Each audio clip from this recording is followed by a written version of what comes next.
Hello friends, welcome to my channel BMS with साक्षी।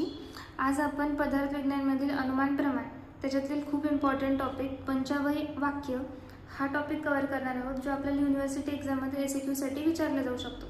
चला तर मग व्हिडिओला स्टार्ट करूया। सर्वप्रथम प्रतिज्ञा म्हणजे काय? हायपोथेसिस। आपल्याला जे सिद्ध करायचे आहे त्या वाक्याचे उच्चार करणे, म्हणजे आपल्याला जे सिद्ध करायचे त्या वाक्याचा उच्चार करायचा। जसं की हा पर्वत अग्नियुक्त आहे, प्रतिज्ञा काय झाली? हा पर्वत अग्नियुक्त आहे। नेक्स्ट आहे हेतू म्हणजे काय? कॉज। प्रतिज्ञावरील वाक्याला का किंवा कशावरून प्रश्न विचारल्यानंतर येणारे उत्तर।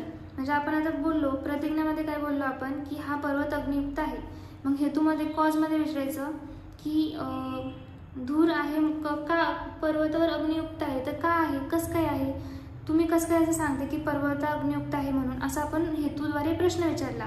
मग उत्तर काय आलं की तिथं धूर आहे म्हणून तिथं अग्नी आहे, हे उत्तर आलं आपल्या हेतूमध्ये। समजलं? नेक्स्ट आहे उदाहरण। साध्य व हेतू यांचे एकत्रित अस्तित्व दुसऱ्या स्थळाचा उल्लेख करणे, म्हणजे सपक्षाचा उल्लेख करणे।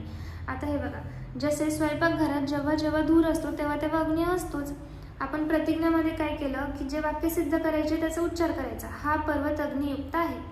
हेतूमध्ये काय केलं? हा प्रतिज्ञाला प्रश्न विचारले का किंवा कशावरून, मग आपल्याला उत्तर काय मिळालं की त्या पर्वतावर धूर आहे म्हणून तिथं अग्नी आहे। मग उदाहरणमध्ये काय द्यायचं? आपल्याला असं एव्हिडन्स द्यायचा की ज्या ठिकाणी धूर म्हणजे अग्नी हा कायमस्वरूपी उपस्थित असतो।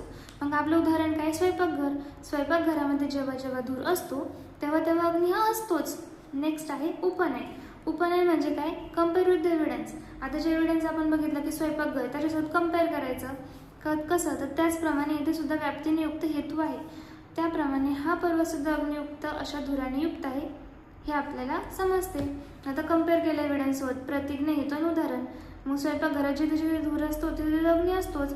हेतूमध्ये काय बघितलं की आपण पर्वतावर की धूर आहे म्हणून आपण उपनयमध्ये काय निष्कर्ष काढतो की पर्वतावर धूर आहे म्हणून पर्वतावर अग्निसुद्धा आहेच। मग आता निगमन म्हणजे काय? तर कन्क्लुजन। मग काय? म्हणून या पक्षावर साध्याची उपस्थिती असेल असा निर्णय करणे। निगमन म्हणजे कन्क्लुजन काढणे। स्वयंपाकघरात धूर आहे म्हणजे तिथं अग्नी असतो, मग अग्नीवर पर्वतावर धूर आहे म्हणजे तिथं अग्नी असणारच। मग आपण हा निष्कर्ष काढला की आपल्या ज्या पक्षावर धूर आहेच म्हणून पर्वत हा अग्नियुक्त आहे, आपण निष्कर्ष काढला। आता एक उदाहरण मी तुम्हाला परत एकदा शॉर्टमध्ये एक्सप्लेन करते। आपली प्रतिज्ञा काय आहे? हा रुग्ण आंत्रपुच्छ शोथाचा रुग्ण आहे, म्हणजे अपेंडिसायटिसचा रुग्ण आहे तो। मग तिथे हेतू काय झाला? कॉज काय तर मग तो अपेंडिसायटिसचा रुग्ण आहे, तर का बरं आहे? कारण तिथं पेन ॲट मॅकबर्नीज पॉईंट, व्हॉमिटिंग आणि टेम्परेचर वाढलेले हे सगळे लक्षणं आपल्याला दिसतात। आता आपण उदाहरण घेतलं की पूर्वी आपण अपेंडिसायटिसचा रुग्ण बघितलेला आहे आणि त्याच्यामध्ये हे जे वरील हेतू, हे जे लक्षणं आहेत त्याच्यात पण आढळत होते। मग असं आपण उपाय नाही लावला की म्हणजे आपण कंपॅरिझन केलं की हा रुग्णसुद्धा ह्या रुग्णामध्ये सुद्धा अपेंडिसायटिसची लक्षणं आहे, मग हा सुद्धा अपेंडिसायटिसचा रुग्ण असू शकतो। मग आपण निगमन म्हणजे कन्क्लुजन केलं की हा रुग्ण अपेंडिसायटिसचा आहे। आय होप तुम्हाला समजलं असेल।